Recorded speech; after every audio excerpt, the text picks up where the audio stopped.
एक दिन हमारे मोर्चे पर आई एक गोली उड़ती और जान लेगी मेरे एक सिपाही की। उसके मौत के गम ने मेरे दिल को डुबो दिया। जैसे मैंने खोदा उस जगह को जहाँ गिरा था वो, और ढूंढा उस टुकड़े को जो ना था मेरे अंगूठे से बड़ा। गर्म धार से बना गोली का एक होल मैंने पिघलाया इसको और बनाया एक सांचा, और इसमें डाला उबलते होल को और ढाल दिया इसको एक अंगूठी की सूरत में। और जब मेरी अंगूठी हो गई ठंडी और हमवार, मैंने एक अल्जीरियन सिपाही से लिखवाया ये लफ्ज़ उस पर अरबी में मकतूब, यानी ये लिखा जा चुका था, क्योंकि तकदीर की किताब में जिसके सफ़े हैं ज़मान और सरफर्क हैं मकान, इस किताब में सबसे पहले दर्ज शुदा है जिस दिन तुम अपना वजूद खो दोगे। वो घड़ी, वो जगह, वो वजह, सब इस किताब में निशान ज़दा हैं। और तुम्हें न ख़याल से न अक्ल से इस तकदीर को बदलने की कोशिश करनी है। बस डर को दिल से भगाना सीख लो। अगर एक दिन मरना है तो जान लो इंसान के ये एक हिस्सा है एक बड़े मकतूब मंसूबे का, जिससे तुम बच नहीं सकते। सो तुम ऐसे मरो कि जैसे तुम्हारा जनाजा तुम्हें इन शाहाना दरवाज़ों की तरफ ले गया है, जिसके इस पार मुंतज़र है बहुत से अजीम लोग। बस इतना सा फ़र्क है, वो तुम्हारा इस्तकबाल करते हैं, ये मलामत से तुम्हें खुद से अलग कर देते हैं। सारी बात इतनी सी है कि तुम आका बन के जाते हो इस दुनिया में, ये ग़ुलाम बन के। इसलिए जब जंग में हुक्म आता है कि हमला करो और दिल कांपता है याद करके ज़िंदगी के पुरलुफ्त माहो साल, तो इस जंगी शोर और अफरा तफरी में कुछ सिपाही ध्यान बटाने को साफ करते हैं अपनी बंदूकें, कुछ गुनगुनाते हैं जंग के नगमे और कुछ अपनी सुरंगें खोदे जाते हैं। ऐसे में मैं देखता हूँ अपनी अंगूठी को और मेरे तनिया साहब ढीले पड़ जाते हैं और मौत का फरिश्ता खामोशी से करीब आ जाता है। और मैं सोचता हूँ इस दूसरी दुनिया के बारे में, इन शाहाना दरवाज़ों के बारे में, और इस शोर में ये ख्याल किसी मरहम की तरह राहत ले आता है। मेरे दिल की फरफराहट खामोश हो जाती है और हर तरफ छा जाता है हथियार डालने का एहसास, सकीनत और मशरक़ की दनाई। उसने ज़िया से शादी से इनकार कर दिया। वह झटके से सीधा हुआ था। वो नीम दराज अपार्टमेंट में खिड़की के साथ कुर्सी डाले बैठा था। अतराफ़ की खुशबूदार मोमबत्ती की रोशनी खुशबू ने मुअत्तर कर रखा था। आपका इसमें कोई हाथ नहीं है। माहिर चेहरे के हाथों के प्याले में गहराई पर गौर से देखी। माहिर ने गैर दिमागी से सर दाएं बाएं हिलाया, फिर उसकी निगाहों के एहसास से चौंका, संभल के सर झटका। मुझे परसों इस्तांबुल वापस पहुंचना है। लहजे को सरसरी बना लिया। कुछ दिन तक तुमसे मिलने आऊँगा। इतनी दूर आके क्या करेंगे? जो पूछना था वीडियो चैट पर पूछ लिया। मैं आपकी बहन के बारे में कुछ नहीं जानती। माहिर ने कुछ कहने के लिए लब खोले, फिर नाखूनों से बड़ी शेम हंसी। उसके अंदाज में इज़्तिराब था। तुमसे मिले बगैर मेरी तसल्ली नहीं होगी। माहिर ने तरहम से उसे देखा। ये कैसे शख्स का चेहरा था जो अपनी बहन के ज़िंदा होने की उम्मीद खोना नहीं चाहता था। यकीनन वह मर चुकी थी और वह डैनियल जुटलाने की नफसियाती कैफियत में था। क्या आपने कभी उस सरकार को देखा है? उसका नाम लेना भी अजीब लग रहा था। माहिर ने नफ़ी में गर्दन दाएं में हिलाई। माला ने देखा है। वो जहाँ था वहीं रुक गया, सांस तक रुक गया। माला ने कुछ रोज़ कबल ख्वाब में एक बूढ़ा जादूगर देखा है जिसके सर पर नारंगी रुमाल बंधा था, और वो माला और ज़ियाद की तस्वीर पर जादू कर रहा था। यकीनन उनका रिश्ता ख़त्म करवाना चाहता था, और देखें हो भी गया। क्या माला ने उसका चेहरा देखा था? माहिर अब सामने जलती मोमबत्ती के शोले को देख रहा था। ज़हन तेज़ी से चल रहा था। हाँ, वो इस चेहरे को जानती है, बस शनाख्त नहीं कर पा रही। अपनी बहन से को उस आदमी का स्केच बनाए, फिर वो स्केच मुझे दे दो। हम इस स्केच से इसको ढूंढेंगे। क्या मालूम मैं इसे पहचान लूँ। शायद हमारे रास्ते कभी टकराए हो, शायद वो मेरे करीब हो। याद है मुझे कशमाला की तस्वीर सरकार के एल्बम से मिली थी। आपको वो एल्बम कैसे मिला था? स्क्रीन पर नजर आती माहिर आंखें छोटी करके उसको देख रही थी। माहिर कुछ कहने लगा, फिर रुक गया। बस इतना जान लो कि वो आदमी मेरा दुश्मन है। इसको मेरे सुतीले बाप ने मेरे खिलाफ फायर किया था। मैं इस तक कभी नहीं पहुंच सका, अलबत्ता मेरे हाथ उसकी कुछ चीज़ें लगी थी। इनमें ये एल्बम भी था। वो एक लंबे अरसे से कशमाला के पीछे पड़ा है, क्यों मैं नहीं जानता। उसने शान चुकाया। शायद उसकी तुम्हारे ख़ानदान से कोई ज़ाती दुश्मनी हो। वो कौन सा न्यूक्लियर बम बना रहे हैं? हम कौन सा न्यूक्लियर बम बना रहे हैं जो हमारे इतने दुश्मन होंगे? वो बुरा मान गए। एक कबीरा ताई है हमारे दुश्मन। फिर एकदम से ख्याल आया। वो सीधी हो बैठी। आपके कहने पे पीटर मसीह ने कबीरा ताई का मज़ीद काम करने से इनकार कर दिया था ना? हाँ, लेकिन वो किसी और अमल को हायर कर चुके होंगे। हो सकता है वो नया अमल सरकारी हो, वही सरकार जो किसी वजह से बरसों से माला के पीछे लगा हो। इत्तेफाक से अब उसकी नई क्लाइंट कबीरा बेगम ही माला और माँ की तस्वीर लेकर उसके पास आ गई हो। माही चमकती आंखों से तेज तेज कह थी। माहिर चल लम्हे खामोशी से उसे देखता रहा, फिर खंकारा। तुम जॉब वगैरह नहीं करती? सारा दिन घर बैठ कर यही स्टार प्लस सोचती रहती हो। माही के कंधे ढीले पड़े, अबरू पिंच के। माही के अंदाजे कभी गलत नहीं होते। मैं बता रही हूँ कबीरा ताई का नया अमल यही सरकार होगा। वो यही चाहती है कि माला और ज़ियाद की शादी ना हो, ताकि उनकी अपनी बेटी की से ज़ियाद की शादी हो जाए। माहिर ने कलाई पे बंधी घड़ी देखी और बोला तो आवाज़ में ताहट थी। क्या बचकाना बातें करती हो तुम? ऐसे इत्तेफाक कहाँ होते हैं? और ये आमा सिर्फ अपनी ताकत बढ़ाने के लिए भी किसी पर जादू करते हैं। इनके जिन्नात। एक मिनट, जिन्नात की बातें ना करें, मुझे रात की को लाइट ऑन करके सोना पड़ता है। माही ने हाथ इकट्ठे करके उसे दिखाए। वो हल्का सा हंस दिया। सारे दिन में वो पहली दफ़ा हंसा था। तुम डरती हो इन चीज़ों से? आप भी डरते थे जब हम आखिरी दफ़ा मिले थे। वो बुरा मान के बोले। वो अपनी और माहिर फरीद की दूसरी मुलाकात की बात कर रही थी।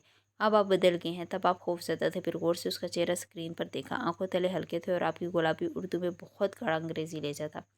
हाथ में सिगार होता था। आप कोई दुआ भी खाते थे, मुझे याद है। फिर ये तब्दीली कैसे? आपने अपना लहजा, अपना खौफ, अपने सिगार कहाँ खोए? बस खो दिए। मध्यम से मुस्कुराइए। मेरे हिस्से की कहानी है, तुमसे मिलकर सुनाऊंगा। तुम इस आदमी का स्केच असल करके मुझे भेजो। मगर वो कुछ कहने लगी थी, लेकिन माहिर ने बटन दबा के कॉल काट दी। मजीद बात करने के मूड में नहीं था। फ़ौरन से फ़ोन बजने लगा। बीरबल का नाम जगमगा रहा था। अब इसकी बकबक सुना। पैसे ख़त्म हो गए। उसने ऑडियो कॉल का स्पीकर ऑन कर दिया। उसे बीरबल की तकरीर याद थी। क्या मैं अपने भाई को पैसों के अलावा फ़ोन नहीं कर सकता? नहीं। बीरबल आगे से हंस दिया। लगता है बागबान लड़की ने दरवाज़ा दिखा दिया है। सिर्फ मुझे नहीं, इस स्टार को और डार्क को भी। उसकी नज़रें कैंडल के शोले पर जमी थी। वाई बे, चलो वो तो रास्ते से हटा। बीरबल की आवाज़ में जोश दे रहा है। तुम पीछे मत हटना। दोबारा जाओ उसके पास, फिर से माफ़ी मांगो। मैं इस आदमी से मशवरे नहीं लेता जो सिर्फ केक्स बनाता है। अपनी बेकरी पर ध्यान दो। उसने फ़ोन ऑफ कर दिया। वो तनहा था। नीमन थेर अपार्टमेंट था। स्ट्रॉबेरी की खुशबू थी और एक टिमटमाता हुआ शोला। दूसरी जानब फ़ोन काट देने पर बीरबल फरीद ने बुरा सा मुंह बना के मोबाइल को देखा। वो आदमी जो सिर्फ केक्स बनाता। हूँ हाँ, मशीन। आवाज़ भारी करके नकल उतारी और सर झटक दिया। वो इस वक्त अपने कमरे के स्यासवेद लॉन्ग रूम में बड़े सोफे पर टांगे लंबे किए बैठा था। जूते बेपरवाही से कारपेट पर रखे थे। क्या करूँ? वो मोबाइल लबों पर रखी सोचने लगा। दफ्तर आंखें चमकी। शबनम। कान मिलाते ही वह चहका। बात मत करो मुझसे। अपनी बेकरी पर नया डेजर्ट लॉन्च किया है और मुझे नहीं खिलाया। तुम्हारा मैदा सिर्फ कब्र की मिट्टी से भरेगा। वो भी जवाबन खफा हुआ। फिर ऊँ करके सर झटका। माहिर अपने दोस्तों में सबसे ज़्यादा किसके करीब है? सारा। बीरबल ने मोबाइल कान से हटाकर उसे घोरा। अल्लाह का खौफ करो, किसी मर्द का बताओ। मुंह बगाड़ के नकल उतारी। ज़ारा। माहिर के बहुत से दोस्त हैं। यूनिवर्सिटी के बिजनेस के सफ़र के वो वाकई मसरूफ़ लग रही थी। और हर वक्त इंसान के दोस्त एक जैसे नहीं रहते। कुछ पीछे रह जाते, कुछ आगे बढ़ जाते हैं। दोस्त वही होता है जो हमारे मौजूदा हाल को समझता हो, जिससे हम आज के दिन की बात कर सकें। एक बात पूछूं? पूछो। नाश्ते में कोई फ़लसफ़ी की किताब तो नहीं खाई थी? मैं फ़ोन रख रही हूँ। बीरबल फुकुराए। अच्छा अच्छा, एक मिनट। जल्दी से लहजे को खुशामदी बनाए। माहिर का ऐसा कौन सा दोस्त है जो उसे दोस्त मशवरा दे सकता है? डॉक्टर कनान। शबनम ने सोचने के लिए एक लम्हा भी नहीं लिया, लेकिन बीरबल की बात मुकम्मल नहीं हुई थी। जो इसे दुरुस्त मशवरा दे और माहिर उसकी बात मान ले। फिर अच्छा, फिर आर्किटेक्ट अनीस, वो इसके मशवरे मान लेता है। जो इसे दुरुस्त मशवरा दे, माहिर उसकी बात मान ले और उसने बाल खिंचाए और उसको माहिर की ज़ाती ज़िंदगी में लौट करने पर वो मेरे क्रेडिट कार्ड कैंसिल ना करे। शबनम ने गहरी सांस ली। ऐसा दोस्त तो सिर्फ चंगेज़ है, पुलिस कमिश्नर। वो इससे महीने में एक दफ़ा ज़रूर मिलता है। वो हलाल के बारे में भी जानता है। Of course. बीरबल ने माथे को छुआ। मुझे पहले ख्याल क्यों नहीं आया? मेरा ड्राइवर सुबह मुझे ऑफिस भिजवा देना। और बाय बाय। उसने मुस्कुरा कर सुने बगैर फ़ोन रखते। थोड़ी देर बाद वो लॉन्ग रूम में टहल टहल कर फ़ोन पर चंगेज़ से बात करता दिखाई दे रहा था। उसकी आंखें चमक रही थी और इनमें बहुत सी शरारत छुपी थी। बात मुकम्मल करके फ़ोन पर मैसेज देखते हुए आतिशदान के पास रखी विंग चेयर तक गया और एक पर मज़े से ढेर हो गया। पीरा वो तो मन स्टूल पर रख लिए थे। पैर तो मन स्टूल पर रख लिए थे। वो बहुत आरामदायक थी। किचन में काम करती फैजी खानम ने पलट को उसे घेरा। बीरबल बे लेकर वह टिठाई से मुस्कुरा था। माहिर बे नहीं देख रहे। फिर वो विंग चेयर के बाजू थपथपाए। पता नहीं माहिर इतनी आरामदायक चेयर पर बैठने से मना क्यों करता है। उसने तुम्हें नहीं बताया? वो पलट के हैरत से पूछने लगी। बीरबल ने चौंके इन्हें देखा। फिर गर्दन दाएं बाएं हिली। वो हर दफ़ा टाल देता है, मैं खुद भी नहीं पूछता। वो थोड़ा कनपट्टी पर उंगली से इशारा किया। साइको है ना? दरअसल जब माहिर ने इस्तांबुल में ये अपार्टमेंट लिया था तो इससे पहले से यहाँ रहते थे। कौन? एक बेवा जिन्नी अपने 2 बच्चों के साथ यहाँ रहती है। वो माहिर को शुरू में तंग करते थे, फिर उसने इनके साथ डील कर ली कि वो इन्हें इस विंग चेयर के पीछे रहने देगा और घर में मौसीकी नहीं चलाएगा और जवाबन वो इसको काम करते वक्त डिस्टर्ब नहीं करेंगे। बीरबल ज़ोर से हंसी। उसने कहा, और आपने यकीन कर लिया? फैज़ी खानम ने पीछे मुड़कर संजीदगी से उसे देखा। तुम्हें वाकई नहीं मालूम? तुमने कभी नोटिस नहीं किया गई जगह बगैर आग जलाए भी गर्म क्यों होती है? बीरबल ने विंग चेयर के बाजुओं को दोबारा छुआ। वाकई गर्म थे। अगले ही लम्हे वो करंट खा के वहाँ से उठा। अल्लाह अल्लाह। वो तेज़ी से लॉन्ग रूम के दूसरे दहाने पर हाथ होकर पीछे मुड़कर आतिशदान को देखा और आंखें फैल चुकी थी और रंगत जर्द हो रही थी। वो दोनों विंग चेयर्स खामोश पड़ी थी और वो 200 साल से यहाँ रह रहे थे। माहिर कहता है कि वो मुसलमान हैं और ओह, बंद करें अपना न्यूज़ बुलेटिन, मुझे सारी रात नींद नहीं आने। उसने दोनों हाथ से इनके सामने जोड़े, फिर पलट के घबराहट से आतिशदान की तरफ देखा। पहले मैं एक साइको मशीन के साथ रह रहा था, अब इस घर में जिन भी हैं। अल्लाह अल्लाह। और लंबे लंबे डाक भरता तेजी से अपने कमरे में चला गया। दरवाज़ा जल्दी से बंद किया। फैज़ी खाना मुस्कुरा के वापस अपने कामों की तरफ मुतवज्जो हो गई। इन्हें यकीन था बीरबल फरीद आज नमाज पढ़ के सोएगा। कशमाला ने मटियाले सफ़ेद जॉकर्स को वापस बॉक्स में डाला। बीजों का खाली पैकेट इनके साथ रखा, फिर बॉक्स को बंद किया। इस बॉक्स ने माजी के सफ़र पर रवाना कर दिया था और अब उसे वापस हाल में पलटना था। वो बॉक्स लिए ऊपर स्टूडियो में चले गए। मतलूबा कैबिनेट खोली और बॉक्स को अंदर करके रख दिया। वो चीज़ें माजी की कशमाला के साथ वहीं दफन होगी। वो सीधी हुई थी कि माही की कॉल आने लगी। मैं अभी तुम्हारे बारे में ही सोचती थी। इसने मुस्कुरा के फ़ोन कान से लगाया। मेरी उम्र लंबी है या मैं शैतान हूँ? माला हंस दी। आज मुझे इतने बरस बाद वो बीजों का पैकेट नजर आया जो तुमने मुझे अमेरिका से भेजा था। माला याद कर कर के कह रही थी, जो तुम्हें एयरपोर्ट पर किसी मेहरबान आदमी ने दिया था और जिसने तुम्हारा टिकट भी पे किया था। ओह! माही एक लम्हे के लिए सांस नहीं ले सकी। वो इस बात को भूल चुकी थी। उसे अहम तफसीलात याद थी, लेकिन वो पैकेट ज़हन से फरामोश हो चुका था। तुम उससे दोबारा भी मिली थी ना, इसी एयरपोर्ट पे, जब माला आम से अंदाज में एक पुरानी बात याद कर रही थी। मुझे तुमसे एक बात करनी है, माही जल्दी से बोली। उसे घबराहट होने लगी थी। वो माला से बातें छुपाया नहीं करती थी, लेकिन अब ये बात कैसे बताएं? वो माहिर फरीद के साथ उस सरकार को ढूंढना चाहती थी। उसको अपने ख़ानदान पर जादू करने से बाज रखना चाहती थी। माहिर के अलावा कोई इसकी मदद नहीं कर सकता था और माला उसे ऐसा कभी नहीं करने देगी। क्या तुम उस जादूगर का स्केच बना सकती हो जिसे तुमने ख्वाब में देखा था? स्केच से क्या होगा? माला को हैरत हुई। शायद मैं इसे पहचान लूँ। मैं वैसे भी ख़ानदान में सबको जानती हूँ। कशमाला को आइडिया बुरा नहीं लगा। शायद इस तरह से मालूम हो जाए कि कौन हो रहे जहाँ बेगम, और शायद खुद इस पर भी जादू कर रहा है। फ़ोन बंद करके उसने स्टूडियो की सारी बत्तियां रोशन की, फिर बाल गोलमोल जोड़ी में बांधे और इनमें ब्रश अटका दिया। अब वो स्टूल पर बैठे रहा, सामने स्टैंड पर कोरा सफ़ा लगाया, फिर पेंसिल उठाई और उसको तराशा। वो तैयार थी। कोरे सफ़े को देखते हुए उसने आंखें बंद की। उसको वो चेहरा पूरी जज्जियात के साथ याद था। उसकी झुर्रियाँ, सफ़ेद बाल, सर पर बंधा नारंगी रुमाल। वो आंखें कहाँ से देखा था उसने उसे पहले, याद क्यों नहीं आ रहा था? उसने आंखें खोली। पूरे दिमाग से एक लकीर खींचने लगी। दफ्तर एक झटके से पेंसिल का सिक्का टूट गया। साथ ही ज़ोर से हवा चली। खिड़की का पट पूरी कुव्वत से खुलकर बंद हुआ। वह एकदम सीधी होकर बैठे। इतराफ में देखा, तमाम बत्तियां रोशन थी। वो अकेली थी और बाहर रात फैली थी। उसने सर झटका और पेंसिल दोबारा तराशने लगी। फिर से कागज़ पर लकीर खींची। ऊपरी शेल्फ में रखा पेंट का एक कार्टन ठग से नीचे गिरा। सारा पेंट फर्श पे बह गया। वो तेज़ी से उठ खड़ी। थूक निकला। इधर उधर देखा, वहाँ कोई नहीं था, लेकिन कोई था। उसने जल्दी से पेंसिल रख दी, फिर आयतुल कुर्सी पढ़ते हुए सर पर दुपट्टा लिया, तेज़ी से बाहर निकली। सीढ़ियाँ वीरान थी। बाहर के नाइट बल्ब चल रहे थे, लेकिन लान के तमाम दरख्त खामोश खड़े थे। वो किसी भी तरफ देखे बिना तेज़ कदमों से भागती हुई सीधी अंदर आई। अपने कमरे में जाकर दम लिया। दिल बुरी तरह से धड़क रहा था। वो जानता था कि वो उसका चेहरा देख चुकी है और वो नहीं चाहता था कि वो उसको स्केच करे। क्यों? वो खौफज़दा था और उसे खौफज़दा करना चाहता था। मैं सुबह के वक्त जाऊँगी और इस स्केच को ज़रूर मुकम्मल करूँगी। उसने दिल ही दिल में अज़्म उतराया। दिल अभी तक ज़ोर ज़ोर से धक धक कर रहा था। इस सुबह उसकी आंख देर से खुली। शायद देर तक जागती रही। जब सोई तो वही ख्वाब फिर से आया। वही मनुष्य शक्ल का बच्चा मुस्कुरा के उसे देख रहा था। वो भाग रही है और वो उसके ताक़ुब में है। फजर के करीब वो सोई तो अब जागी। बिस्तर से निकलने से पहले आदतन मोबाइल उठाया तो ज़ियाद का मैसेज जगमगा रहा था। आज मैं आपको सरप्राइज़ विज़िट करूँगा। वो नींद से भरी आंखों से मुस्कुरा दी। उसका मैसेज करना या से मिलने आने से कुछ भी बुरा नहीं लगा था। ज़ियाद का ज़र्फ बढ़ा था और उसने क्या किया था? उसको करीबन हाँ कहकर घर बुलाकर ना कह दी। फिर भी ज़ियाद उस बात को दरमियान में लाए बगैर उससे उसी तरह से बात करता था। उसने कहा था वो जाने से पहले एक दफ़ा उससे मिलना चाहता है। शायद वो आज रेस्टोरेंट आए। वो पैरों को स्लीपर्स में घसीटती बिस्तर से उठी और बालों को गोलमोल जोड़े में बांध लिया। अभी वो कमरे से निकली थी कि बख्त भी माँ की व्हील चेयर ड्राइंग रूम से बाहर लाती दिखाई दी।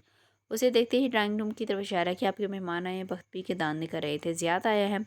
वो मुस्कुरा दी। इतनी जल्दी सरप्राइज़ देगा? वो ड्राइंग रूम की तरफ चेहरा मोड़ा। दरवाज़ा नीम हुआ था। बड़ी सोफे पर बैठा शख्स यहाँ से दिखाई देता था। कशमाला की मुस्कुराहट गायब हुई। सोफे पर टांग रख के बैठा शख्स अपने मोबाइल की तरफ मुतवज्जह था। स्याह पैंट पर सफ़ेद ड्रेस शर्ट पहने, बाल जल से जमाए, बड़े शेव चमकते स्याह बूट्स वाला आदमी ज़ियाद नहीं था। नहीं बेटे, कैफ आया है? कब से तुम्हारा इंतज़ार कर रहा है। वो तेज़ी से माँ के सामने बंचों के बल बैठी और बेचैनी से उनका चेहरा देखा। कुछ कहा है इसने आपको? उसकी आवाज़ से झलकता खौफ छुप नहीं सका। हाँ बैठे, अपनी कहानी सुना रहा था। कैसी कहानी? उसने माँ के हाथ थाम लिए। वो इतनी देर तक उसको साइको पैथ और ख़तरनाक आदमी के साथ ड्राइंग रूम में बैठी रही थी। उसे क्यों मालूम ना हो सका? बता रहा था कि चचा से नाराज़गी थी। लंदन में ख़ानदानी बिजनेस छोड़ के अलग हो गया था। वह गुजारने के लिए तुम्हारी नौकरी कर रहा था। अब सुलहोगे चचा से तो जल्द ही लंदन वापस चला जाएगा। मादर कह रहा था कि पहले नहीं बता सका। वो इन्हें देखती रहेगी। माहिर फरीद कैसे झूठे अंदाज में सच बोल लेता था, और माँ वो ऐसे बता रही थी जैसे इन्हें इस बात से फ़र्क ही ना पड़ा हो। बड़ी बीबी पहले ही कहती थी ये किसी अच्छे घर का लगता है। बख्त के चेहरे की खुशी छुपाई नहीं छुप रही थी। उसने एक काटदार नज़र इन पर डाली और उठ खड़ी। उसका रुख ड्राइंग रूम की तरफ था। आहट पर उसने नजरें उठाई। उसे देख कर हल्का सा मुस्कुराया। ये वो मुस्कुराहट थी जो वो 1.5 माह तक हर सुबह कार से निकलते ही अपने कार के आसपास देखा करती थी। दिल को कुछ हुआ। तुम यहाँ क्यों आए हो? वो इसके सामने आ खड़ी हुई। आंखों में गुस्सा और आवाज़ में बेबसी थी। कहा था ना बात करनी है। तुमने अपने वर्क प्लेस पर आने से मना किया था और कहाँ आता। वो टांग पर टांग जमा के बड़े इत्मीनान से बैठा था। मेज़ पर चाय के बर्तन रखे थे और सारे में कड़क चाय और इलायची की खुशबू फैली थी। कशमाला ने मुट्ठी पीसी, फिर पलट के अध खुले दरवाजे को देखता। बख्त भी माँ को वॉशरूम लेकर गई थी, अभी वापस आती ही होंगी।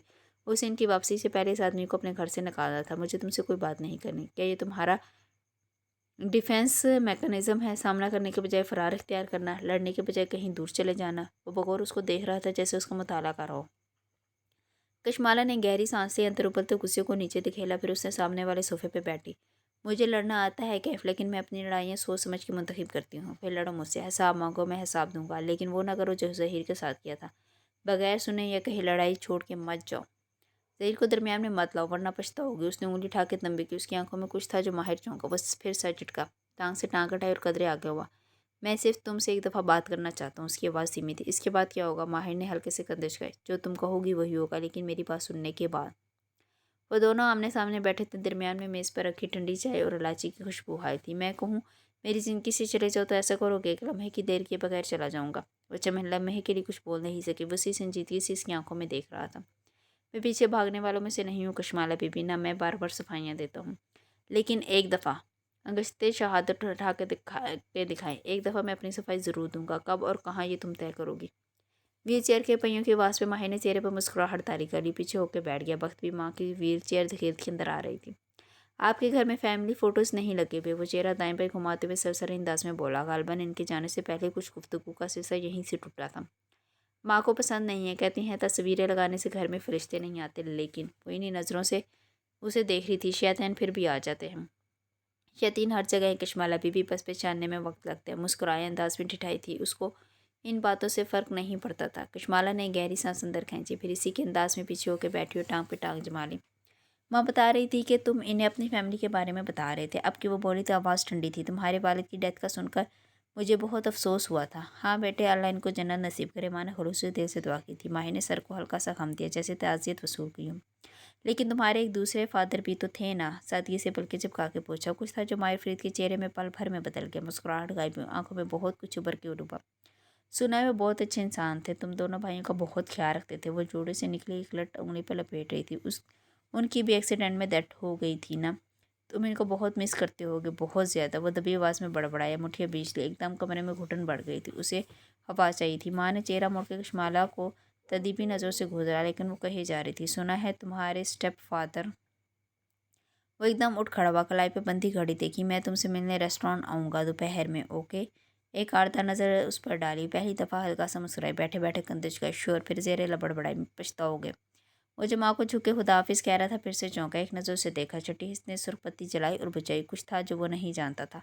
बेटे, आते जाते रहा कोई, तुम्हारा अपना ही घर है। माँ उसको अपने अजली मेहमान नवाज अंदाज में कह रही थी। खुदा हाफिज़ कैफ। वो पीछे से पुकार के बोली। फिर रुकी। या माहिर, जो भी नाम तुम आज कल इस्तेमाल कर रहे हो। उसने जाते जाते बस एक खामोश नज़र उस पर डाली और बाहर निकल गया। हुर्रे जहाँ बेगम ने खफकी से अपनी बेटी को देखा, जो सीने पर बाजू लपेटे बैठी इनसे ज़्यादा खफा लग रही थी। मुस्कुराहट अब गायब हो गई थी। उसको उससे तेले बाप का जिक्र करने की क्या ज़रूरत थी? उसको पसंद होता है ये रिश्ता? किसको पसंद होता है ये रिश्ता? और आपको क्या ज़रूरत थी उसकी इतनी खातर करने की? मैंने उसे किसी वजह से नौकरी से निकाला था। तुम तो कह रही थी उसने खुद इस्तीफ़ा दिया था। मेरे अल्फाज ना पकड़े। वो झंझला के उठी और बाहर निकल गई। सुबह ही सुबह सारा मूड ख़राब हो गया था। ज़ियाद का सरप्राइज़ रेस्टोरेंट में मौजूद था। वो जैसे ही मेन हॉल में दाखिल हुई, लबों पर खुद ब खुद मुस्कुराहट बिखर गई। माइफ्री से मुलाकात की सारी कल्फत दूर होने लगी। आंसुओं से लबरे शीशे की दीवार के साथ एक मेज़ पर 4 अफराद बैठे थे। इनमें एक ज़ियाद भी था। वो चारों अपने सामने कॉफ़ी, चंद कागज़ और लैपटॉप्स खोले बैठे गुफ्तगू में मसरूफ़ थे। यकीनन ज़ियाद की कोई वर्क मीटिंग चल रही थी, जिसे उसने माला के रेस्टोरेंट में मुनक्कद किया था। वो इसी दीवार के साथ बैठे थे जिसे वो पेंट कर रही थी। मुस्कुराते हुए आगे आई और दीवार के साथ अपना मैट बिछाया। फिर ज़मीन पर बैठे हुए अपने रंग सामने फैला लिए। सर पर सब्ज़ सिल्क का रुमाल बांधे हुए मुस्कुरा के चेहरा झुकाए अपने रंग मिक्स करने लगे। फिर निगाहें उठाई तो शीशे की दीवार में पीछे बैठे ज़ियाद का अक्स दिखाई दिया। वो क्रीम कलर की पोलो शर्ट में मलबूस उसे हमेशा की तरह हैंडसम लग रहा था। दोनों हाथ उठा के वो ब्रीफिंग दे रहा था। जब नज़र कशमाला की पुष्प पे पड़ी, वो इनके सामने ही ज़मीन पर बैठी थी। ज़ियाद के लबों पर मुस्कुराहट उभरी, जिसे उसने फ़ौरन से संजीदगी में बदल लिया। अब उसके सामने बैठा आदमी कुछ कह रहा था। बज़ाहिर उसकी बात ध्यान से सुनते हुए ज़ियाद सुल्तान ने मोबाइल उठाए, चंद बटन दबाए। वो जो पीलीट पर रंग डाल रही थी, मोबाइल की थरथराहट पर मुस्कुरा दी। जानती थी किसका मैसेज हो सकता है। एक पोटेंशियल क्लाइंट से मीटिंग में हूँ, दुआ कीजिएगा ये हमारी कंपनी को अपनी कैंपेन के लिए हायर कर ले। कुशमाला की उंगलियां कीपैड पर चलने लगी। इत्तेफाक से आपके क्लाइंट्स ने आपको मेरी वर्क प्लेस पर मधु कर लिया। नहीं, मैंने खुद यहाँ मीटिंग रखी थी ताकि आपसे मुलाकात भी हो जाए। ज़िया सुल्तान का जवाब हमेशा की तरह सच्चा और साफ था। कोई टेढ़ नहीं, कोई कहानी नहीं। उसने मुस्कुरा के सर ठाकुर से देखा। वो संजीदगी से अपने अफराद के सामने एक आइडिया पिच कर रहा था। गाय बगाहे मेज़ पर रखे मोबाइल स्क्रीन पर भी नज़र डाले तब उसकी तरफ पुश के ज़मीन पर बैठे अपने रंगों में मसरूफ़ थी। कोई नहीं कह सकता था कि वो आपस में बात कर रहे हैं। डिजिटल मीडिया कैंपेन के लिए आपकी स्ट्रेटजी में ऐसा क्या होगा जो दूसरी पीआर कंपनी से मुख्तलिफ होगा? उसका मेहमान संजीदगी से पूछ रहा था। क्योंकि अनम मैडम मौसम बाहर की कलेक्शन को लेकर बहुत टची हैं और वो आम कपड़ा नहीं बनाती, वो बेहतरीन लग्जरी एडिट ला रही हैं, इसलिए इन्हें किसी का आइडिया पसंद नहीं आ रहा। अभी गर्मियाँ ख़त्म नहीं हुई और कपड़ों की ब्रांड्स अगली मौसम में बाहर की तैयारी कर रही हैं। कंपटीशन। कश्माला ने मुस्कुराकर सर झटका, ब्रश के बालों में पेंट फंसाया। वो दफ्तर में चुकी। अनम फिर पलट कर ने अफराद को गौर से देखा। क्या ये अनम परवेज़ का क्लॉथिंग ब्रांड है? उसकी उंगलियां तेज़ी से मोबाइल पर पैगाम लिखा। ज़ियाद की स्क्रीन चमकी तो उसने एक नज़र पैगाम को देखा, फिर हल्के से इस्पात में सर हिला दिया। वो सामने शीशे की दीवार में उसका अक्स देख सकती थी। लबों पर मुस्कुराहट बिखर गई। उसने ब्रश रख दिया और तेज़ी से टाइप करने लगी। इधर ज़ियाद कह रहा था, डिजिटल मीडिया कैंपेन दो तरह से चलाई जाती है, एक इन्फ्लुएंसर मार्केटिंग और दूसरी। मोबाइल की स्क्रीन दोबारा रोशन हुई थी। उसने गुफ्तगू की रफ्तार सुस्त करते स्क्रीन को देखा, फिर हल्का सा चौंका, जैसे मुतज़्ज़िज़ सा। यू नो वट, मेरा ख्याल है कि आपकी बॉस अनम मैडम तमाम आइडियाज़ को इसलिए रिजेक्ट कर रही है क्योंकि वो बता नहीं रही कि तुम्हें इन्हें क्या चाहिए। वो आहिस्ता आहिस्ता बोल रहा था कि नखियों से स्क्रीन पर लिखे एक एक सतर की नए मैसेजेस को भी देख रहा था। कश्माला चेहरा झुकाए मुस्कुराते हुए टाइप कर रही थी। क्या मतलब? सामने बैठे आदमी ने पहलू बदला। मैं अपना होमवर्क करके आई हूँ। आज से 4 साल पहले अनम ने विक टावर्स में एक शॉप खोली थी। उसमें वो एलान और सानिया मस्कॉटिया के कपड़े स्टॉक करती थी। ऐसे ब्रांड पर आर्टिकल्स ख़त्म हो जाते, लेकिन अनम के पास दस्तियाब होते। ये कपड़े लाहौर की इलिट में हाथों हाथ बिक जाते थे। अनम एडवांस पेमेंट लेती थी, लेकिन इनका बिजनेस मॉडल सस्टेनेबल नहीं था, इसलिए 2 साल बाद एक स्कैंडल बना था। एक गैर आरामदाह सी कैफियत टेबल पर छाई थी गई। ये तब हुआ जब अनम ने बहुत से आर्टिकल्स इंडिया भेजना शुरू कर दिए। थैंक यू, उसने रुक के वेटर से कहा जब ताज़ा कॉफ़ी कप उनके सामने रख रहा था। लाहौर की बहुत सी आंटी। ज़ियाद ने 2 उंगलियों से कोट अनकोट का इशारा किया। को पेमेंट करने के बावजूद जब कपड़े नहीं मिले तो उन्होंने एक दिन अनम की शॉप पर हमला किया। बहुत गालम गलोच लड़ाई हुई। इन अफराद ने एक दूसरे को देखा लेकिन कहा कुछ नहीं। खामोशी से काफ़ी के कप अपनी तरफ खिसकाए। चमचों के कान से टकराने की आवाज़ें। आखिर में अनम ने सबके पैसे वापस किया। आर्टिकल्स वो पहले ही दुगनी प्राइस पर इंडिया बेच चुकी थी। इस हमले की वीडियो कहीं लीक नहीं हुई क्योंकि अनम के वालिद एक बासर आदमी हैं, लेकिन इस वाक़ये ने अनम की क्रेडिबिलिटी बहुत ख़राब की है। हमने सबके पैसे वापस कर दिए थे। सारा मसला रिस्टॉक का था। ब्रांड्स हमेशा। मैं इनको जज नहीं कर रहा, अपने आइडियाज़ की बुनियाद बता रहा हूँ। ज़िया सुल्तान ने नरमी से उनकी बात काटी, फिर नज़र स्क्रीन पर डाली। इस पर एक के बाद एक मैसेज उभर रहा था। उसने गहरी सांस ली। अनम ने इसके बाद 2 दफ़ा अपनी लान लॉन्च की है। 2 9 दफ़ा उन्होंने सारा स्टॉक बेच लिया, लेकिन लाहौर की आंटीज़ अपनी कटी पार्टीज़ में आज भी अनम को गॉसिप का मौजू बनाती है। अनम को कोई आइडिया इसलिए पसंद नहीं आ रहा क्योंकि वो अपनी कलेक्शन से बेचना नहीं चाहती। इनको अपनी खोई हुई क्रेडिबिलिटी वापस चाहिए और आपके पास इसके लिए क्या प्लान है? ज़िया सुल्तान एक मिनट कहकर अपना फ़ोन उठाया, सामने मौजूद चैट खोली, संजीदा चेहरे के साथ वहाँ ही किचन से तुर पड़े। फिर अपने लैपटॉप को देखा। वहाँ एक प्रेजेंटेशन उसकी मुंतज़िर थी। किन से उसने शीशे की दीवार को देखा। वो इसकी अक्स को देख रही थी। उसके होंठ बिना आवाज़ के हरकत किए। ट्रस्ट में। और ज़िया सुल्तान ने कश्माला में वीर पर एतबार करने का फैसला कर लिया। उसने लैपटॉप स्क्रीन फोल्ड कर दी, संजीदगी से उनकी तरफ मुतवज्जो हुआ। हम इस कैंपेन के लिए खूबसूरत चेहरों और गोरी रंगत वाली मॉडल्स नहीं लेंगे। हम इंक्लूसिविटी पर मबनी कैंपेन चलाएंगे। हमारी मॉडल्स आम लड़कियां होंगी जिनकी रंगत उसने थूक निकला सांवली होंगी। इनके फिगर्स परफेक्ट नहीं होंगे, वो दुबली भी होंगे और फ्रेबा भी। उनके चेहरे साफ भी होंगे और इन चेहरों पर एक्ने भी होंगे, ताकि हर वो लड़की जो खुद को नामुकम्मल समझती है उसको लगे कि अनम के बनाए कपड़े उसके लिए हैं, वो इनको पहन के खूबसूरत दिख सकती है। कश्माला ने मुस्कुरा के फ़ोन वापस रख दिया। उसकी बेतवज्जी के बायस ब्रश के बालों में फंसा रंग जम रहा था। उसने ब्रश को पानी के प्याले में डुबो दिया। रंग खुलने लगा, बाल नरम हुए और फिर से नया रंग बनाने लगे। लबों से मुस्कुराहट जता नहीं हो रही थी। दालचीनी और कॉफ़ी की महक धीरे धीरे ख़त्म होती गई। गुफ्तगू दम तोड़ गई और वो लोग उठ गए। उसे अपने करीब आते कदम सुनाई दिए, फिर 2 जूते नजर आए। मगन अंदाज में पेंट की गई, यहाँ तक कि उसके साथ ज़मीन पर बैठा। कहाँ से आते हैं आपको ऐसे आइडियाज़? उससे ताशी अंदाज में पूछ रहा था। कश्माला ने चेहरा मोड़ के उसे देखा। ग्लास वाल से आती धूप में वो उसके साथ बैठा बहुत ममनून लग रहा था। आइडियाज़ ही हैं मेरे पास, इन पर अमल करने के लिए बहुत सा पैसा नहीं है। आप अनम को कैसे जानती है? लाहौर के एंटरप्रीनर्सिस में एक दूसरे को जानते हैं। अनम की कहानी सबको मालूम है। उसने मुस्कुराकर शानिश का दी, मेरे पास बहुत खुश होंगे। वो घुटनों के गिर्द बाजू लपेटे बैठा था, चेहरा खुशी से तमतमा रहा था। वो भी पूरे दिल से मुस्कुरा दी। फिर एक चुपन सी महसूस, एक फांस के ना निकलने की चुमा। I am sorry. ज़ियाद की ब्रश जब से इकट्ठे हुए। किस चीज़ के लिए?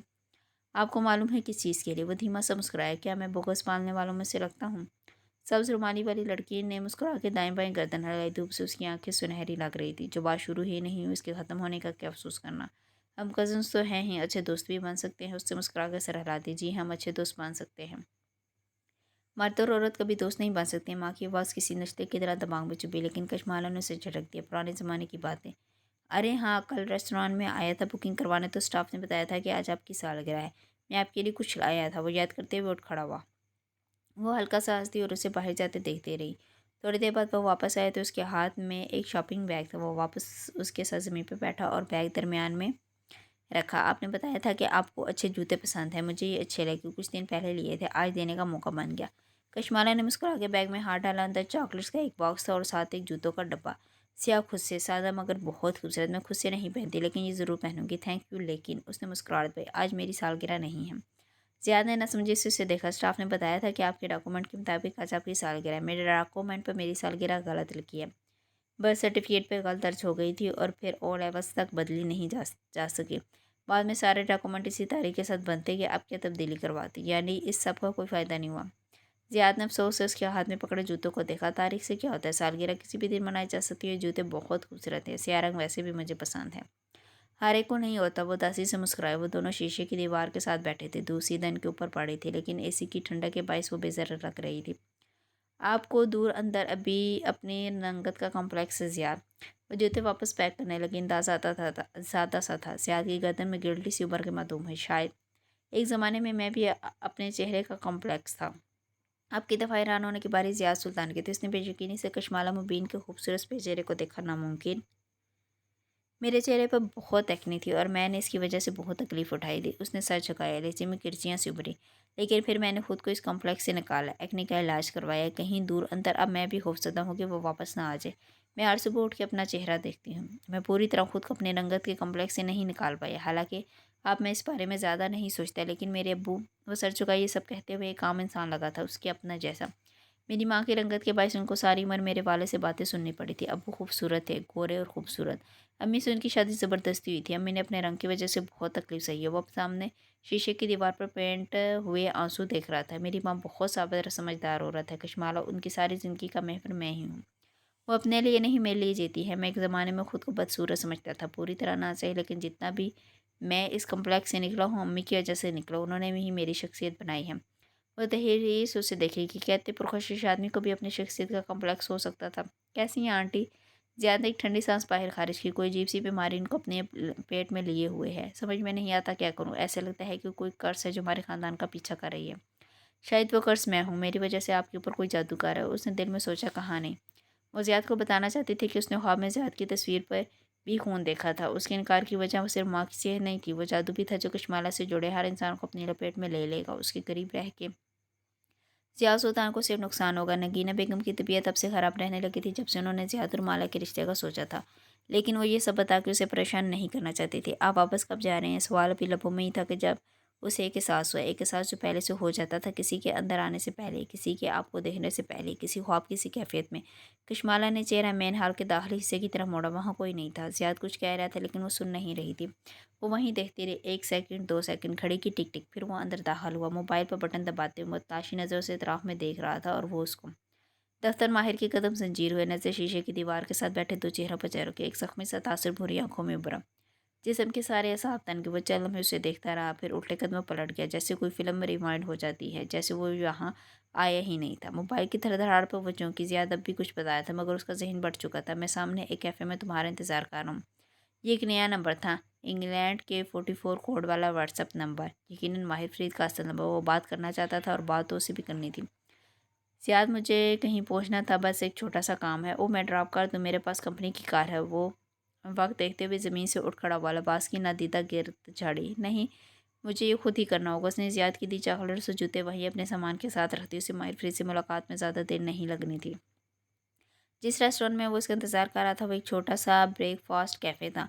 ऊंची छत से फानूस लटक रहा था, दीवारों पर मॉडर्न ग्राफिक्स बनी थी और सारे में अंग्रेज़ी नाश्ते की खुशबू फैली थी। यहाँ भी नाश्ता और ब्रंच चल रहा था। सब्ज़ रुमाल और ढीले ढाले कुर्ते ट्राउज़र वाली लड़की संजीदा चेहरे के साथ अंदर दाखिल हुई और सीधी लकड़ी के जीने की तरफ बढ़ गई। उसने दुपट्टा गर्दन में मफलर की तरह ले रखा था और पर्स का स्ट्रिप एक कंधे से गुजार कर दूसरे पर लटका रखा था। मौज गुस्से में नहीं थी, ऊपर सुकून थी। भलाई मंजिल की रोशनियां मजीद मध्यम थी। ख्वाबनाक सा माहौल था बना था। वो एक कोने वाली मेज़ पे बैठा था। उसके साथ ग्लास वाल थी जहाँ से नीचे सड़क और सामने रेस्टोरेंट की कतार नजर आती थी।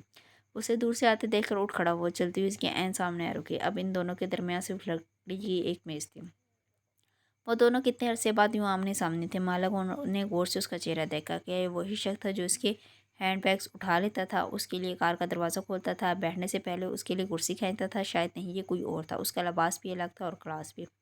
यहाँ बैठो और तहम्मुल से मेरी बात सुनो। माहिर आगे बढ़ा और एक कुर्सी खींची, फिर उसे बैठने का इशारा किया। माला ने उसके हाथों को देखा जो कुर्सी के दहाने पर जमे थे। शायद ये वही था। मैं माफ़ी मांगने नहीं आई, जानता हूँ तो मुझे माफ़ नहीं करोगी। वो दोनों आमने सामने बैठे थे। मेज़ के वस्त में एक कप पिए काफ़ी कप के साथ एक मसनूई पौधा रखा था। जर्द रोशनी में उसके पत्ते भूरे लग रहे थे। मैं इसे सफाई देने आया हूँ, क्या तुम मेरी सफाई सुन सकती हो? कशमाला ने इस बात में सर हिलाया। उसकी नज़रें पौधे के पत्तों पर थी, उन पर हल्की हल्की सी गर्द जमा थी। मेरी एक बहन है हलाल शम्स, वो लापता है, मैं उसको ढूंढ रहा हूँ। याद है मैंने तुम्हें उसकी तस्वीर दिखाई थी? वो अगले चंद मिनट बोलता रहा। मुख्तसर फिक्रे, तकलीफ से लिया गया नाम। हलाल इसके लिए क्या थी, वो कैसे खोई थी? वो चेहरे पर एक जैसे तासुरात लिए सुनेगी। मेरा दुश्मन बहुत हसास है, वो मेरी हर हरकत से आगाह होता है। मैंने वो लाइटर तुम्हारे पर्स में नहीं रखा था, ये उसने किया है। मेरी बहन उसके पास है और वो नहीं चाहता कि मैं उस तक पहुंचूं। वो कुछ नहीं बोली, पौधे से नजर उठाकर उसे देखने लगी। हाँ, मैंने झूठ बोले हैं, लेकिन मैंने हमेशा तुम्हारी हिफाजत की है। मैंने कभी तुम्हें कोई नुकसान नहीं पहुंचाया। मैं तुम्हारा तौक़्क़ुफ़कार नहीं हूँ, कोई और है जो। वो बोलते हुए उसके तासरात को बगौर देख रहा था, जैसे उसे समझने की कोशिश कर रहा। वो टेक लगाए सीने पर बाजू लपेटे उसे देख रही थी। तुम्हें मेरा यकीन नहीं आया ना? वो जख्मी से मुस्कुराया। किसी को माहिर फरीद का यकीन नहीं आता। तुमने मुझे कभी नुकसान नहीं पहुंचाया। वो पहली दफ़ा बोली। इसकी आंखों में देख के कुछ था वहाँ जो वो समझ नहीं पा रहा था। हाँ, वो साफ वही से बोला। क्या तुमने मुझे नुकसान नहीं पहुंचाया? उसकी आवाज़ बुलंद आई। नहीं कशमाला। कुछ था जो कशमाला मुबीन की आंखों में छन से टूटा था। मैंने तुम्हें सच बोलने का दूसरा मौका दिया था कैफ, इसलिए नहीं कि तुम्हें माफ़ कर दूं, बल्कि इसलिए कि शायद मेरे दिल में तुम्हारी नफरत कुछ कम हो सके। लेकिन नहीं। वो तासुब से नफ़ी में सर हिला रही थी। वो चौंका। कुछ था जो वो नहीं जानता था। क्या मतलब? तुमने मेरा रेस्टोरेंट क्यों खरीदा? वह दबा दबा सा करे। वो सन्नाटे में रह गया। ओशन, मैंने उसे नहीं। मैंने कहा था ज़हीर को दरमियान में मत लाओ, पछताओगे। माहिर पे जमी उसकी आंखें गुलाबी पड़ रही थी। तुम्हारे जाने के बाद मैंने ज़हीर से बात की थी। इतने माह बाद मैंने सोचा कि मैं उससे पूछूं तो सही कि उसने ओशन, मेरा ओशन क्यों बेचा। मेरा कहते हुए उसने सीने पर उंगली रखी, आंखों के किनारे पे आंसू उठ के। और जानते हो मुझे क्या मालूम हुआ कि वो ओशन जिसको मैंने अपनी ज़िंदगी के 5 साल थे, उसे तुम्हारी इन्वेस्टमेंट होल्डिंग कंपनी ने एक लबनानी फूड चेन को बेच दिया था। वो बिल्कुल साका सा बैठा था। मालिक? और फिर मुझे समझ में आया कि तुम्हारे चचा अब्दुल मालिक फरीद उस रोज़ मुझसे खुद क्यों नहीं मिले थे। उन्होंने तुम्हारे भाई को मुझसे मिलने क्यों भेजा था? ताकि मैं इन्हें पहचान ना जाऊं। वो इस लबनानी ग्रुप के साथ ओशर में आते रहते थे। ये सब तुम्हारा प्लान था मुझे जॉबलेस करने का। मैं फरीद होल्डिंग नहीं चलाता। वो आगे हुआ तेज लहजे में बोला। वो कंपनी मालिक चलाता है। मैंने इस बारे में भी मालूम करवाया। इस कंपनी के CEO तुम हो कैफ, सिर्फ तुम। हमारी कंपनी सारी दुनिया में इन्वेस्टमेंट करती है। मैं ओशन की डील के बारे में कुछ नहीं जानता। मेज़ पर रखी उसकी मुठियाँ बेच चुकी थी। आवाज़ में बेबसी थी, गुस्सा था। तुम्हारे दस्तखत ज़हीर के इस कॉन्ट्रैक्ट पर मौजूद हैं। मालिक मुझसे हर 2 महीने 200 कागज़ साइन करवाता है। कशमाला में हर कागज़ नहीं पड़ता, ये पुरानी बात होगी। उसका दिमाग चकरा रहा था, लेकिन बज़ाहिर उसने हवास हमवार रखी। उसने अफसोस से उसको देखकर नफ़ी में सर हिलाया। तुम जानते हो वो रेस्टोरेंट मेरे लिए क्या था? वो मेरी पूरी वर्क लाइफ था, वो मेरा ख्वाब था। तुमने उसे मुझसे छीन लिया कैफ। तुम्हारे धोखे ने मुझे गुस्सा दिलाया था, लेकिन इस बात ने मुझे तुमसे नफरत करने पर मजबूर कर दिया। अब तुम मुझे यहाँ आकर अपनी बहन की कहानी सुनाकर समझते हो कि मैं फिर से बेवकूफ़ बन जाऊँगी? नहीं कैफ, तुमने मुझसे ओशन भी छीना और मेरा इंसानों पर से एतबार भी। तुम्हें नौकरी से ज़हीर ने निकाला था, मैंने नहीं। शायद तुम्हें जॉब करने से पहले एक कॉन्ट्रैक्ट साइन करना चाहिए था। अपनी बेवकूफ़ी पर मेरी कंपनी को इल्ज़ाम मत दो। ज़हीर ने अपनी मर्ज़ी से रेस्टोरेंट भेजा है, गन पॉइंट पर नहीं। कशमाला का चेहरा सुर्ख हुआ, लेकिन उसने लाभ भेजे। ये अल्फाज कहते हुए वो जानता था कि वो हालात को किस तरफ लेकर जा रहा है, लेकिन क्या फ़र्क पड़ता था? वह अब इसका यकीन नहीं करेगी। क्या नया था इसमें? तुमने कहा था कि अगर मैं कहूँ कि मेरी ज़िंदगी से चले जाओ तो ऐसा ही करोगे। वो पर्स की स्ट्रिप कंधे पर पहनने लगे। उसका चेहरा बेतासुर था। तुम वाकई यही चाहती हो? उसने इन बुरी आंखों में देखा और इस बात में सराह दी। मैं यही चाहती तो मेरी ज़िंदगी से चले जाओ, इतनी दूर के कि हमारे रास्ते कभी ना टकराए। मुझे देख कर आएगा। सब आंखों वाली लड़की के हर अंदाज में बेतबार थी। मालिक, ये तुमने क्या किया? मैं ओशन के बारे में कुछ नहीं जानता था माला। अब की उसकी आवाज़ सीमी थी। अब आसमान से फरिश्ते उतर के गवाही दें तभी मैं तुम्हारा एतबार नहीं करूँगी। माहिर, तुम मेरी नज़र में एक बुरे इंसान थे और रहोगे। और ये तुम्हारे अपने हाथों की कमाई। उसकी आंखें भीगने लगी। मैंने तुम्हें बहुत दफ़ा कहा था कि मेरा एतबार मत तोड़ना, क्योंकि मुझे माफ़ करना नहीं आता। एक आंसू पलक से टपका और गाल पर लड़क गया। यही है मेरा डिफेंस मैकेनिज़्म। मैं लड़ाई करके सुलह नहीं किया करती। मैं ऐसे लोगों को हमेशा कर अपनी ज़िंदगी से दूर कर देती हूँ जो मुझे तकलीफ़ देते हैं। ख़त्म। डिलीट। डिलीट। डिलीट। उसने इस्पात में हिलाया और फिर हथेली की पुछ से रखसा रगड़ा। तुम्हारी बदगुमानी की दीवार बहुत ऊंची होगी, ये माला। अब मेरा कोई सच इसको भुला नहीं सकता। लेकिन उसकी आवाज़ टूट गई। वो उसे सुन रही थी। मैं लोगों के पीछे नहीं भागा करता माला। मैं चला गया तो वापस नहीं आऊँगा। क्या तुम वाकई ऐसा चाहती हो? हर चीज़ से ज़्यादा उसकी आवाज़ में दबी दबी सी बेबसी थी। मिन्नत थी, गुस्सा था। ओके तमाम। उसने दोनों हाथ उठा दिए। तमाम अरबी में दोहराते उसने मेज़ से अपना मोबाइल उठाया, फिर वॉलेट से चन्नोड़ निकाल के अध पिए कॉफ़ी कप के साथ रखे वॉलेट जेब में रखा और जैसे गायब दिमागी से ये कह रहा हो। वो दोनों एक साथ खड़े हुए और उसके साथ से गुजर के आगे बढ़ा, लेकिन कदम जंजीर हो गए। वो अब उसके कंधे के बराबर खड़ा था। वो दोनों मुखालफी से तो मैं देख रहे थे। वो उसके जाने की मुंतज़िर थी और वो उसके रोकने का। ज़िंदगी में कभी ज़रूरत पड़े, नहीं पड़ेगी। वो ज़ेरे लबड़बाई। तो तुम मुझे पुकार सकती हो, मैं आ जाऊँगा। ज़रा देर को ठहरा। लेकिन तुम्हारे पुकारे बगैर मैं कभी नहीं आऊँगा। और फिर वो आगे बढ़ गया। बहुत से पास से खुद ब खुद दूर हो गए। कश्माला ने रुकी हुई सांस बाहर की। वो अब दूर जा रहा था और उसके कदम सुन सकती थी। उसने सीने पर हाथ रखा। दिल इसके हर कदम के साथ धड़क रहा था। 1 2 3। रेस्टोरेंट की लड़की की सीढ़ियाँ उतरना माहिर फेरी के सबसे ज़्यादा तकलीफ का काम था। वो छोटे छोटे कदम उठा रहा था। उसकी समाधि ऊपर खड़ी कश्माला मुबीन पर लगी थी। शायद वो उसे पुकारे, शायद एक दफ़ा। लेकिन कोई आवाज़ सुनाई नहीं थी। उसके भारी बूट नीचे उतर गए। एक जीना, दूसरा जीना, पाताल तक का सफ़र बदिक्कत का ठीक है। वो रेस्टोरेंट के सामने बाहर निकल आया। बाहर तेज़ धूप थी। सूरज जैन सर पर चमक रहा था। उसने कॉलर का ऊपरी बटन खोल दिया। घुटन सी महसूस हो रही थी। मुझे आज की कोई फ़्लाइट बुक कर दो, कमर्शियल इकॉनमी वॉटएवर, मुझे वापस पहुंचना है। वो फ़ोन पे कह रहा था। उंगलियां बेचैन थी। बहुत अरसे बाद शिद्दत से महसूस हुआ था कि उसके हाथों को सिगार चाहिए, लेकिन उसने सिगार छोड़ दिया था। और जिसे छोड़ दिया उसे छोड़ दिया। उसके बाद वो रेस्टोरेंट वापस आके रंगों का हाथ नहीं लगा सकी। बस जल्दी जल्दी अपनी चीज़ें समेटी, जूतों का डब्बा और चॉकलेट्स उठाए। टप टप बहुत से कतरे चॉकलेट के डब्बे पर गिरने लगे। उसने गीली सांस नाक से अंदर खींची और आंखें रगड़ती हुई बाहर निकल आई।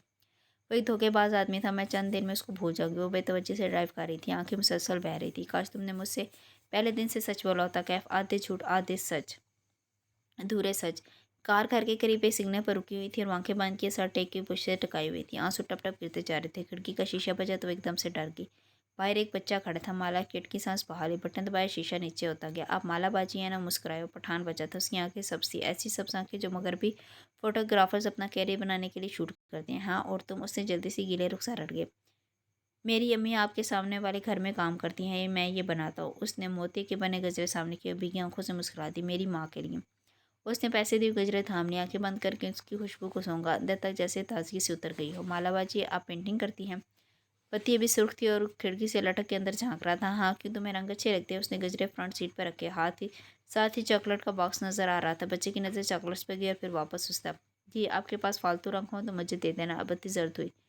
ये भी फालतू है, ले जाओ। उसने मुस्कुराते हुए चॉकलेट का बॉक्स उठाया और उसे थमा दिया। बच्चे के चेहरे पर पहले शौक ऊपर और फिर लामहदूद खुशी। उसने कार आगे बढ़ा दी। वो चॉकलेट्स नहीं खाती थी और आज तो शायद वो कुछ नहीं खा सकेगी। तबीयत अजीब मकदर हो रही थी। मैं उसे भूल जाऊंगी, बस चंद दिन की बात है। मुझे अपने काम पर फोकस करना है, माँ को तवज्जो देनी है। वो ज़ेरे लब बार बार दोहरा रही थी। क्या वो मेरा ताक़ुब छोड़ देगा? दिल से एक डरी सहमी सी आवाज़ सुनाई दी। हाँ।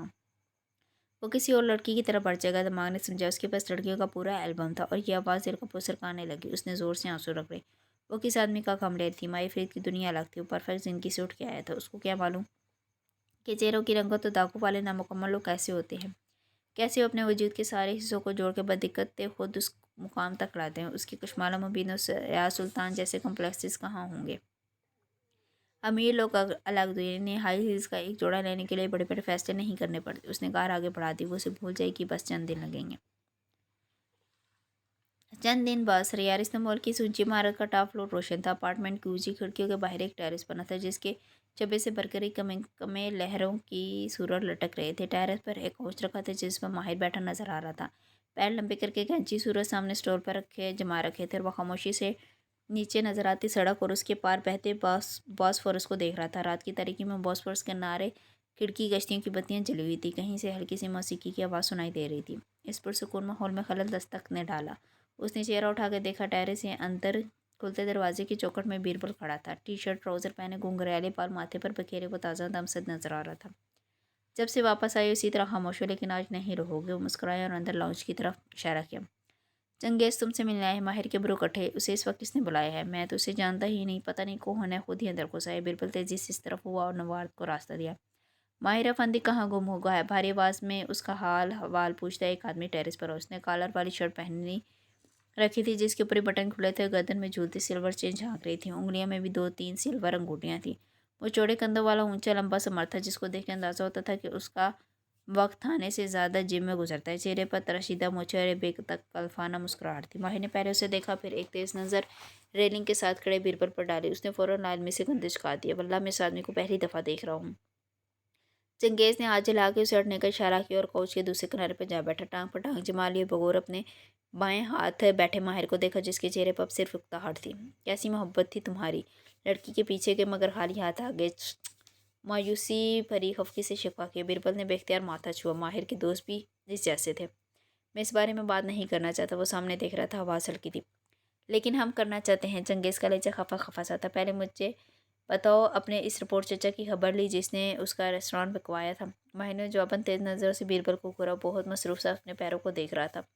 मालिक ने किसी वजह से ये बात मुझसे छुपाई है। इससे पूछने का फ़ायदा नहीं है। मैं अब सिर्फ इस पर खामोशी से नज़र रखे हुए हूँ। मुझे इसके खुद से बोलने का इंतज़ार है। तुम्हारा चचा मुझे मशकूक लगता है माहिर।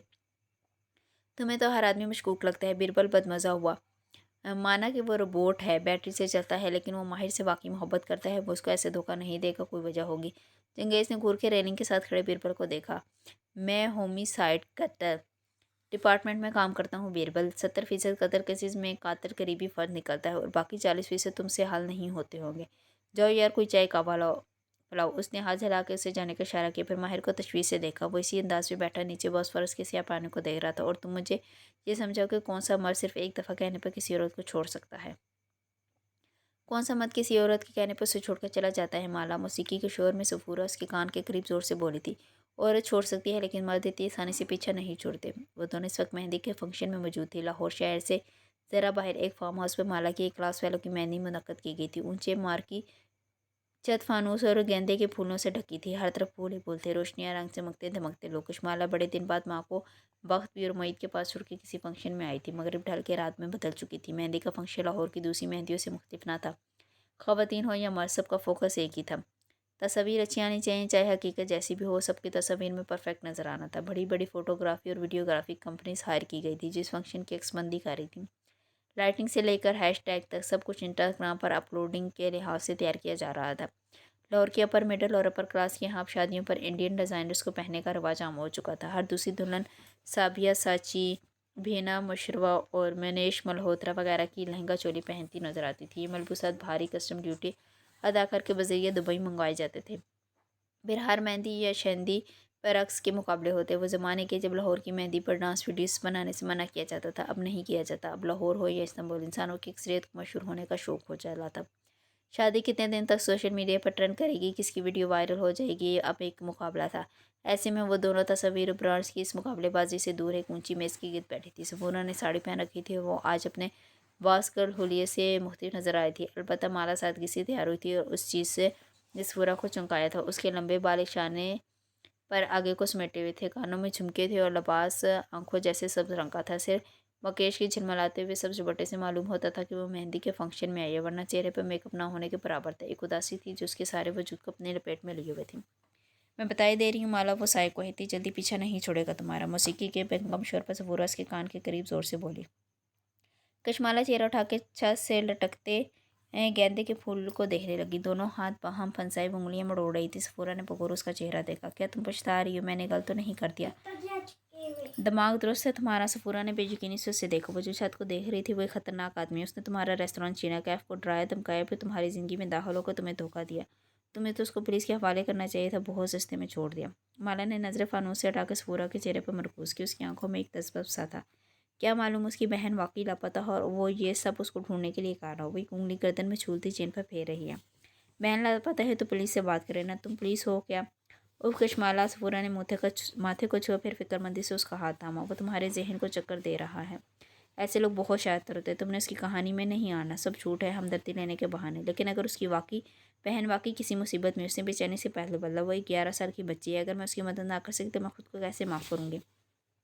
मैंने मालूम करवाया यार उसकी बहन मर चुकी है, वो झूठ बोल रहा है, उसका जनाजा भी हुआ था और कब्र भी मौजूद है। वो खामोशी से सर झुकाए लब काटने लगी। सफूरा ने गहरी सांस ली और उसकी तरफ झुकी। तुम उसकी बहन को जानती हो या उसके अगवाकार को? उसने झुके सर को दाएं बाएं हिलाया। फिर तुम कुछ नहीं कर सकती। बिलफाज ये सच हो तब ये माहिर का फरीद का अपना मसला है, तुम्हें इस आदमी को अपने जेहन से निकालना है। सफूरा ने तवक्कुफ किया और दिल से भी। कशमाना ने चौंक कर नजर उठाई, फिर उसके चेहरे पर बरहमी भी। कितनी दफ़ा बताऊँ, मुझे उससे कोई मोहब्बत वगैरह नहीं है। फिर क्या है जो तुम्हें इतना बेचैन रखे हुए हो? जब से गया तो तुम डिस्टर्ब हो।